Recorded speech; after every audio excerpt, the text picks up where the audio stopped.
Hello students. अभी हम पढ़ेंगे क्लास 8 की प्रश्नावली 6.1 वर्ग और वर्गमूल। इसमें हम देखेंगे पहली क्वेश्चन। पहला, निम्नलिखित संख्याओं के वर्गों के इकाई के अंक क्या होंगे। इसमें पहला क्वेश्चन दे रखा है 81। इसको देखेंगे, हम सॉल्व करेंगे। 81 का स्क्वायर करते हैं हम, तो 81 इंटू 81, इसके इकाई का अंक पता लगाना है हमें। तो 81 को हम 1 इंटू 1 करते हैं तो बराबर क्या आएगा 1। तो इसलिए आंसर में लिखेंगे 81 के वर्ग का इकाई का अंक 1 है। इसी तरह हम दूसरा क्वेश्चन करेंगे 272 का स्क्वायर। 272 इंटू 272, 2 इंटू 2 बराबर 4। क्योंकि हमें इकाई का अंक निकालना है, इसलिए हम 272 के इकाई के अंकों को गुना करेंगे। ठीक है बच्चों, तो हम लिखेंगे 272 के वर्ग का इकाई का अंक 4 है। इसी तरह हम तीसरा क्वेश्चन करेंगे 799। तो 799 इंटू 799 किया, फिर इसके इकाई के अंकों को गुना करते हैं हम। 9 इंटू 9, तो क्या आता है 81। 81 में हम देखते हैं इकाई अंक 1 है, तो हम लिखेंगे 799 के वर्ग का इकाई का अंक 1 है। इसी तरह हम दूसरा क्वेश्चन करेंगे। निम्नलिखित संख्याएं स्पष्ट रूप से पूर्ण वर्ग संख्याएं नहीं हैं, इसका कारण दीजिए। पहला क्वेश्चन है 1057। इसको करेंगे हम कि पूर्ण वर्ग संख्याओं में इकाई का अंक 1, 4, 5, 6, 9 या 00 होता है, लेकिन 1057 में इकाई का अंक 7 है, अतः ये एक पूर्ण वर्ग संख्या नहीं है। हम दूसरा क्वेश्चन करेंगे जो उसमें पाँचवा है 64,000। तो इसमें देखेंगे कि पूर्ण वर्ग संख्या के अंत में शून्य हमेशा सम संख्या में होती है, जो कि 64,000 में 3 शून्य है, जो पूर्ण वर्ग संख्या नहीं है। इसी तरह हम तीसरा क्वेश्चन करेंगे, निम्नलिखित संख्याओं में से किस संख्या का वर्ग विषम संख्या होगा। इसमें पहला क्वेश्चन है 4 से 31। इसमें पूछा है कि निम्नलिखित संख्याओं से किस संख्या का वर्ग विषम संख्या होगा। तो पहला 4 से 31 एक विषम संख्या है, हम जानते हैं, इसलिए इसका वर्ग भी विषम संख्या होगा। हम दूसरे क्वेश्चन को दूसरे मेथड से देखते हैं। 2826। तो 2826 का इकाई अंक जो एक सम संख्या है, इसलिए इसका वर्ग भी सम संख्या होगा। अगर इसका इकाई का अंक विषम संख्या होगा तो इसका वर्ग भी विषम संख्या होगा। देखते हैं हम चौथा क्वेश्चन। निम्न प्रतिरूप का अवलोकन कीजिए और रिक्त स्थान भरिए। तो इसमें हम देखते हैं 11 का स्क्वायर। 11 का स्क्वायर करते हैं तो हम जितने अंक होते हैं उतनी गिनती लिखते हैं, जैसे 1, 2 और वापस 1 तक आते हैं। इसी तरह हम 101 का करते हैं, 101 का, तो इसमें जितने अंक उतनी गिनती लिखनी है, और उसके जितनी उसमें बीच में जीरो होती है उतनी जीरो लगा के चलते हैं।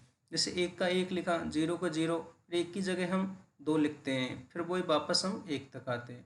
इसी तरह हम 1001 का करेंगे, इसमें जितनी जीरो उतनी बीच में जीरो लगा दो, और उसके बाद में जहाँ 1 आता है दोबारा उस पर 2, फिर उसके बाद 3, ऐसे करते लिखते जाते हैं। इसी तरह हम करेंगे 1, 00, 00, 1, तो इसमें हम 1 लिखेंगे। इसी तरह हमने नीचे किया हुआ है, 4 जीरो है इसमें, तो हम 4 जीरो लगाएंगे, उसके बाद 1 की जगह हम 2 लिखेंगे, फिर हमें 4 जीरो ही लगानी है, फिर 4 जीरो लगा के फिर वापस हमें 1 लिखना है। ठीक है बच्चों, इसी तरह हम इससे आगे देखेंगे 1, 000 और 000, इसमें हम करेंगे, इसमें 6 जीरो है बच्चों, तो 1 प्लस लिखने के बाद हम 6 जीरो लगाएंगे, उसके बाद हम 2 लिखेंगे क्योंकि 1 का अंक आया है, उसके बाद 6 जीरो लगा के वापस 1 पे आ जाएंगे। ठीक है बच्चों, पाँचवा क्वेश्चन करेंगे, निम्न प्रतिरूप का अवलोकन कीजिए और रिक्त स्थान भरिए। इसमें 11 का स्क्वायर दिया है, जितने अंक उतनी गिनती लिखनी है, 1, 2, 1। दूसरा है 101 का स्क्वायर, इसमें हमें वही मेथड लगाना है पहले वाला, 1 और उसमें जीरो है उसमें जीरो लगाएंगे, उसके बाद 1 की जगह 2 लिखेंगे, फिर 0, फिर 1। इसी तरह 101 और 01, इसमें 3 अंक है 1, 1 के, तो हमें 3 तक गिनती लिखनी है और 1, 1 जीरो लगानी है। तो 1, 0, 2, 0, 3, फिर वापस हमें 1 पर आना है, 0, 2, 0, 1। इसी तरह इसमें हम देखेंगे 4 अंक है, इसमें 4 तक गिनती लिखेंगे, जो मैं नीचे बताया हुआ है, 1, 0, 2, 0, 3, 0, 4 जीरो से फिर वापस 1 पाएंगे। ठीक है बच्चों, अब इसमें देखेंगे हम दूसरी तरफ दे रखा है तो 5 तक गिनती लिखी हुई है, तो इधर हमें 5 अंक आएंगे एक एक के, और इसमें जीरो एक एक के बीच में, तो हमें एक एक जीरो लगानी है। जैसे हम 1 0 1 0 1 0 1 0 1 0 1 इस तरह से करेंगे। ठीक है बच्चों, अब हम देखेंगे छठे सवाल। दिए गए प्रतिरूप का उपयोग करते हुए लुप्त संख्याओं को प्राप्त कीजिए। प्रतिरूप प्राप्त कीजिए। तीसरी संख्या पहली और दूसरी संख्या से संबंधित है, कैसे? चौथी संख्या तीसरी संख्या से संबंधित है, कैसे? ठीक बात, इसमें देखेंगे हम कि 1 का स्क्वायर प्लस 2 का स्क्वायर प्लस 2 का स्क्वायर बराबर 3 का स्क्वायर। तो हमें 1 का स्क्वायर करते हैं 1 आता है, 2 का करते हैं 4 आता है, और 2 का करते हैं 4 आता है। इनको जोड़ने के बाद बराबर में 9 आता है, क्योंकि 3 का स्क्वायर भी 9 होता है और इनका योग भी 9 होता है।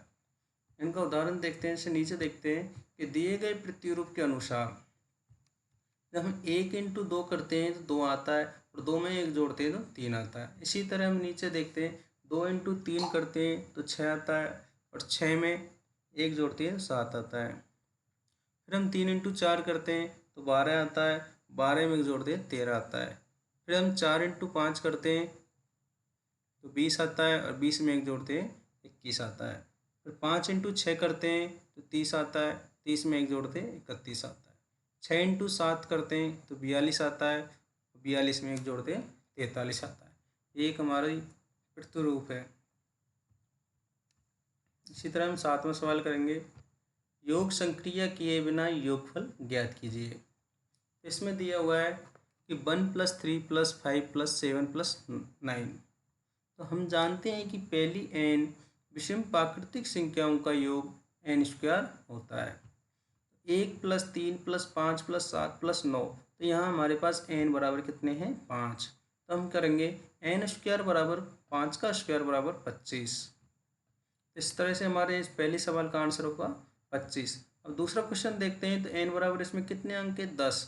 1 2 3 4 5 6 7 8 9 10। तो हम लिखेंगे n बराबर 10, और n का स्क्वायर करते हैं तो हमारा n का मान है 10, तो 10 का स्क्वायर करेंगे तो 100। तो इसी तरह दूसरा क्वेश्चन हो गया। इसी तरह आगे तीसरा क्वेश्चन भी करना है। अब हम करेंगे बच्चों 8वां सवाल। 49 को 7 विषम संख्याओं के योग के रूप में लिखिए। 49 किसका वर्ग होता है? 7 का। तो हमारे पास 7 क्या है यहाँ? n। तो पहली n विषम प्राकृतिक संख्याओं का योग, पहली 7 विषम प्राकृतिक संख्याओं का योग, क्योंकि हमारे n बराबर 7 है तो 7 लिख दिया। तो 7 हमें विषम प्राकृतिक संख्या लिखनी है जो 1 से चालू होती है। 1 3 5 7 9 11 13। हम दूसरा सवाल देखेंगे। 121 को 11 विषम संख्याओं के योग के रूप में लिखिए। 121, तो 121 11 का वर्ग होता है, तो पहली 11 विषम प्राकृतिक संख्याओं का योग। 1 + 3 + 5 + 7 + 9 + 11 + 13 + 15 + 17 + 19 + 21। तो इनको हम सभी को जोड़ने के बाद हमें 121 प्राप्त होता है। ठीक है बच्चों, अब हम देखेंगे अगला 9वां सवाल। निम्नलिखित संख्याओं के वर्ग के बीच में कितनी संख्याएं हैं? इसमें पहला है 12 और 13। 12 का वर्ग करते हैं तो 144 आता है, और 13 का करते हैं तो 169 आता है। तो इन दोनों के वर्ग के बीच में कितनी संख्याएं होगी? हम जानते हैं कि दो वर्ग संख्याएं n और n+1 के बीच 2n संख्याएं है, जो वर्ग संख्याएं नहीं है। तो n बराबर हमारे पास 12 है। अगर n में हम 1 जोड़ते हैं, n+1 करते हैं तो 13 आ जाता है, जो हमें 12 और 13 के बीच में दी हुई है।